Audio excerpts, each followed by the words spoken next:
honestly, the thought that just crossed my mind was the fact that I totally forgot about Friday last week, and Friday, you know what that means, and if it's Friday, you know what that means.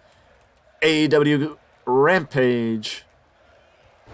It is the first time that I can remember that I actually didn't do a preview for AEW Rampage. So to make up for the fact that last Friday I did not actually do the preview for Rampage, this week I will actually do a preview for Dynamite and Rampage, if I do remember, which maybe I can actually write something down to remind myself to do the preview. But also, I know I said I was going to do a video on AEW Fight Forever, but I didn't because I know nothing about the game, and the only thing I know about the game is when the game comes out, so the amount of research I would have to do to find out any information about the game, and honestly, I just have no interest in finding out more information about the game, because it's not that I'm not happy that AEW made their own video game. I am.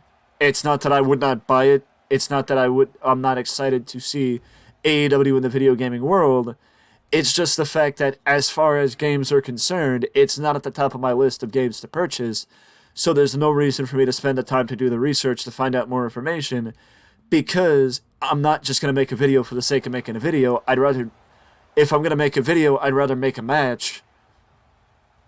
I'd rather, do one of the matches that I do, like Piper versus Hogan, or, Flair versus Piper, or something like that, and put them together put that as a match, or put that as a video, as opposed to making a video about AEW Fight Forever, if I know for a fact I will not be purchasing the game on June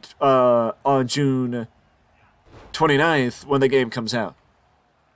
If I'm not going to be purchasing the game when the game comes out, there's no reason for me to pretend like I'm excited about the game coming out.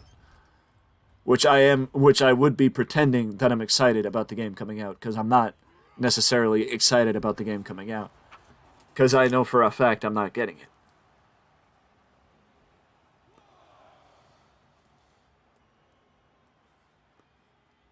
But with that being said, and my apology aside, we move to the actual news. And the actual news begins with more news from Dominion, as New Japan welcomed new members into the Bullet Club, and the new members into the Bullet Club are, the new members in the Bullet Club are seemingly challenging for the IWGP Tag Team titles, or the respective tag team titles in New Japan, with Dan Maloney and Clark Connors challenging for one set of the tag team titles, and Gabriel Kidd and Alex Coughlin set to challenge for the others, as Dan Maloney and Clark Connors came together at the end of one set of tag team matches, or one of the tag team You know what? I don't have to be specific. The point is, Gabriel Kidd, Dan Maloney, and Alex Coughlin are the new members of the Bullet Club, as the David Finlay ran Bullet Club takes form in the image of the new leader of the Bullet Club, that being David Finlay. Speaking of New Japan, it was also announced at Dominion that the upcoming G1 Climax will be the largest G1 Climax ever in the history of New Japan, with 32 participants set to be a part of this year's G1 Climax. I don't know why I lost my train of thought there, but one of the members of the G1 Climax that surprised a lot of fans is, well, technically, former AEW star and current Ring of Honor star healing up from his hernia. That's right. Eddie Kingston is set to make his first appearance in New Japan's biggest tournament of the year, the G1 Climax, as Eddie Kingston is set to be one of the 32 individuals involved in the G1, and later on, or sooner rather than later, I will go through all the participants in the G1 Climax.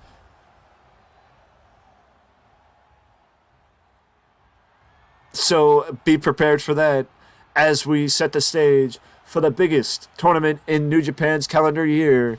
That is the G1 Climax, where the winner of the G1 gets the title shot against the IWGP, whomever the IWGP Heavyweight Champion is at the time when Wrestle Kingdom rolls around. Last year, I believe it was Jay White that won G1.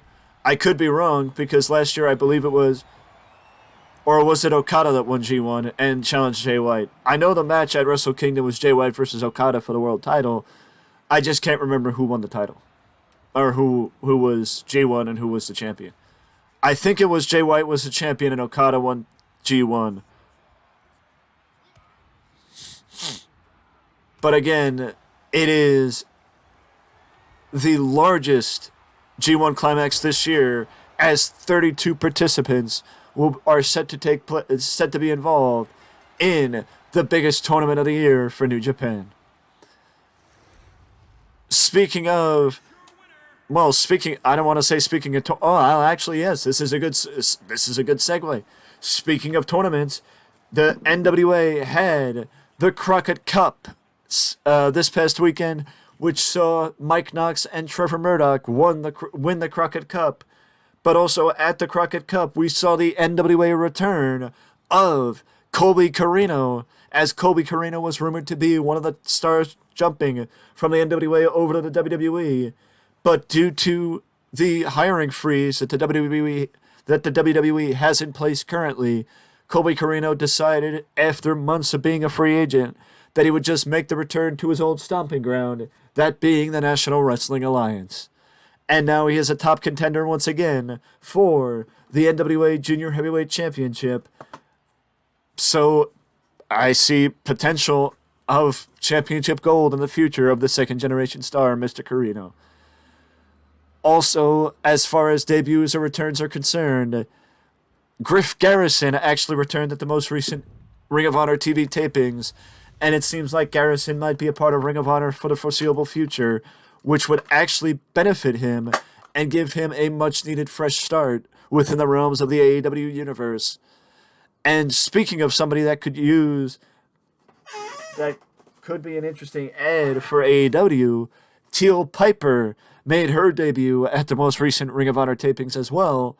And Teal Piper is, in fact, the daughter of Roddy Piper.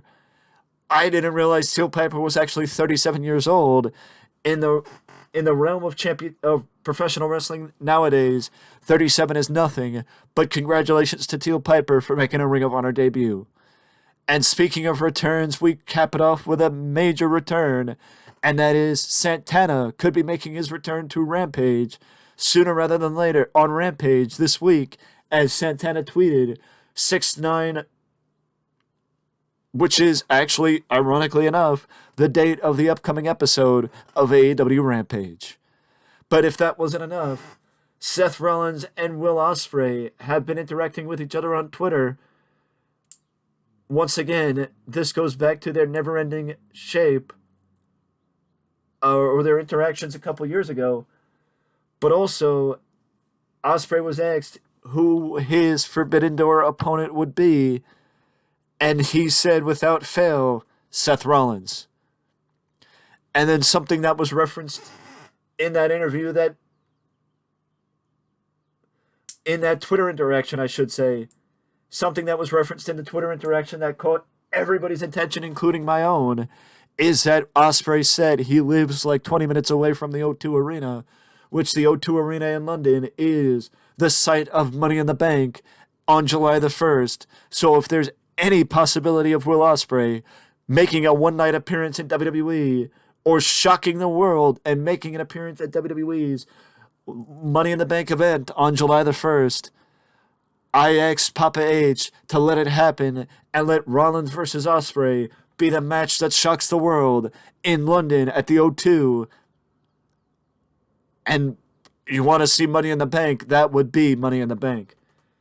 But with that being said, and the unlikeliness of that happening, it tells a lot that Ospreay so desperately wants one dream match against Seth Rollins and is on the level of Kenny Omega, I would say, as far as somebody you would love to see in WWE just to make those dream matches a reality. With that being said, though, that is it for me, and I will see you in the next one.